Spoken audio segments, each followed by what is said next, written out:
been seeing him doing some. Somebody showed me a picture of him with Joe Thornton not too long ago. I mean, we know that those guys all keep in touch.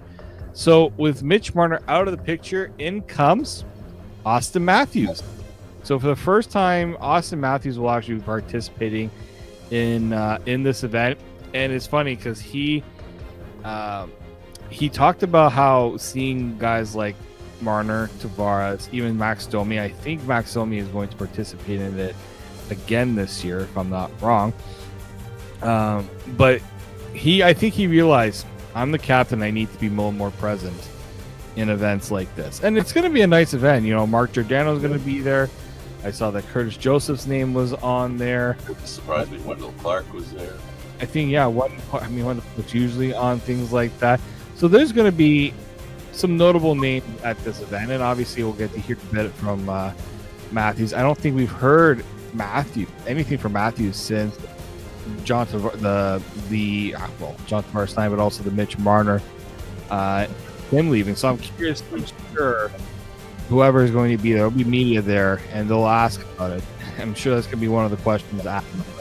So I kind of think we all understand the kind of answer we could be getting from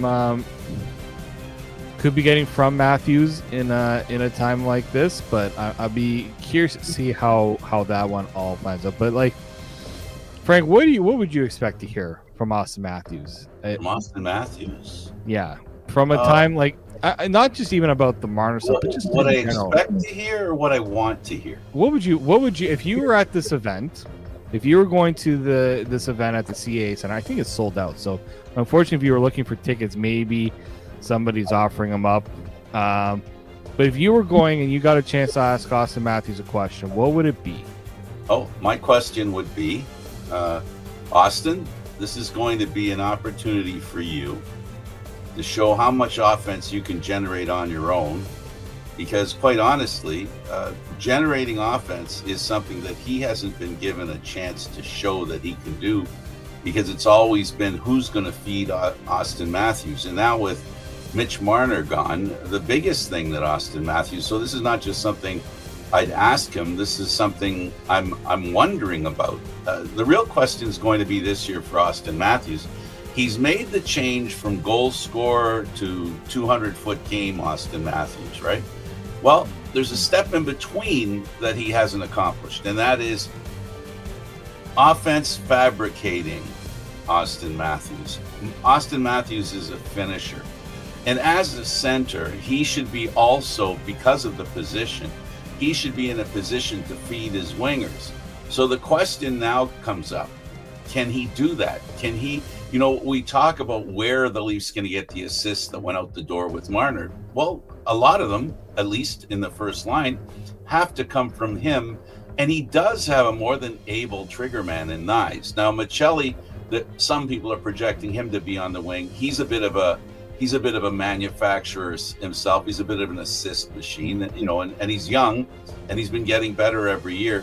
But I still, like I said, I would ask him, how important is it for you to establish, as I set it up, you've been a goal scorer, you're improving your 200-foot game.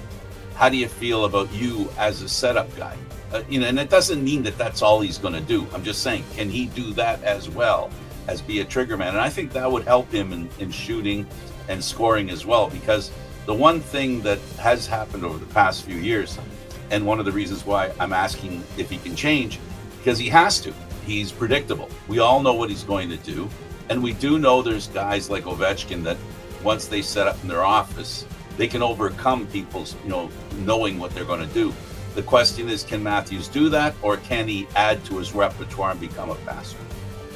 Yeah, I think there's going to, now with Marner gone, there's going to be an increased spotlight and focus on Austin Matthews, obviously, because first off, how's he feeling health-wise? I mean, he ain't going on the ice if he's not 100%. Like, I don't think he's going into a charity event, and they're saying he's going to captain this event, right? Like, I don't see him standing behind the bench. I think people are expecting him to be on the ice. I don't have any concerns really that he will be 100%. If there is concern, like I wonder, because we know that he said there wasn't any need for doing any surgery.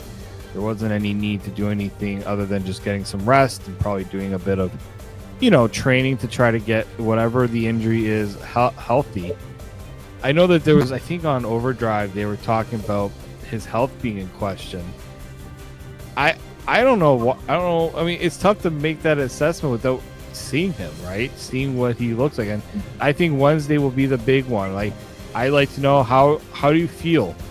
Do you feel like you put whatever it was last year behind you, or is this something that's still a question mark? And if it is, it's not something I would want to hear. David, this is an ugly conversation, no matter how it turns out, no matter how the question is presented.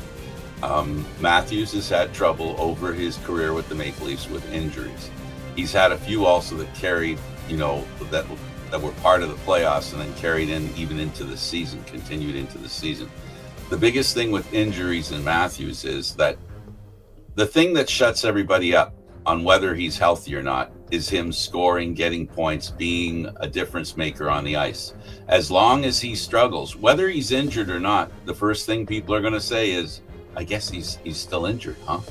And that's the collar that he's wearing right now, and he needs to bust through that. He has to get rid of that collar. He has to be Austin Matthews, the guy that is the go-to man for this Leaf team, the leader, the guy that leads the charge when it comes to scoring and also, of course, winning, which ultimately those are the two things that Leaf fans are going to be probably on the edge of their seats about: watching him be able to score and watching their team be able to win.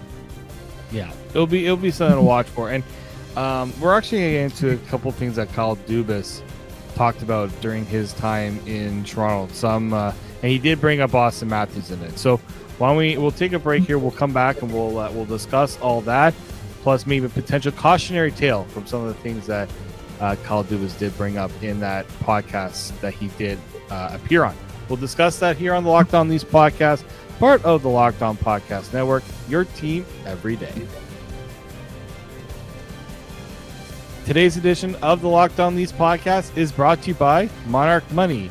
Most people can't name all their financial accounts or even what they're worth, whether it's 401ks, properties, or investments.